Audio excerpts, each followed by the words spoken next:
Assalamualaikum warahmatullahi wabarakatuh. Hai Sobat Teh dan Kina, perkenalkan nama saya Galuh Melanda Pramudia dari Universitas Lampung, jurusan Agronomi dan Hortikultura.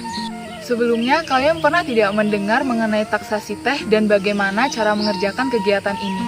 Jika belum, mari ikut aku dalam membahas mengenai taksasi teh ini. Taksasi teh merupakan salah satu kegiatan yang bertujuan untuk memperkirakan jumlah bahan tanam yang akan diperoleh. Pendataan jumlah stekres yang diperoleh harus seakurat mungkin dengan menggunakan sampel yang mewakili. Taksasi teh ini dilakukan sekitar 2 minggu sebelum stekres diambil sebagai bahan pembibitan.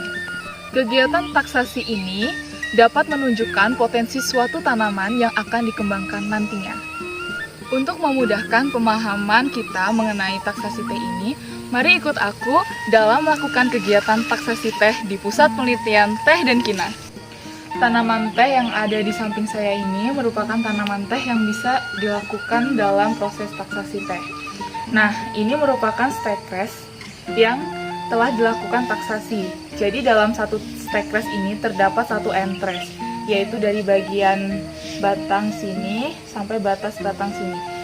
Kenapa hanya bagian batas ini dan kenapa yang batas atas batang ini tidak terhitung sebagai entres yang dapat dilakukan sebagai bahan stek? Karena untuk batang bagian atas ini masih terlalu muda, jadi tidak mungkin untuk dijadikan sebagai bahan stek. Untuk menghitung stekres dalam satu pohon ini, kita dapat menggunakan alat yang bernama hand counter.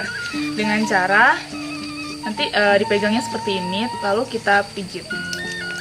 Nah, untuk mengembalikannya kita putar tombol ini sampai kembali ke angka 0. Selanjutnya kita akan menghitung dalam satu jumlah pohon ini ada berapa jumlah stekres yang terdapat.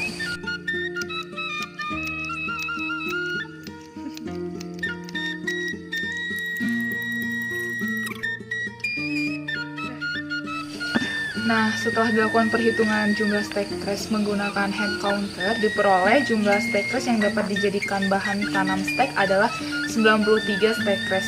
Untuk hasil selanjutnya adalah mengukur panjang dari stekres sendiri.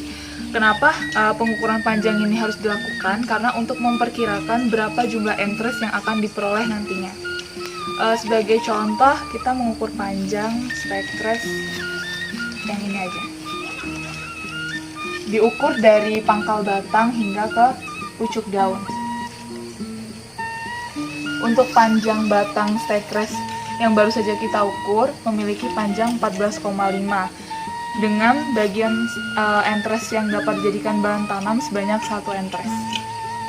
Kita sudah melakukan prosedural mengenai taksasi teh.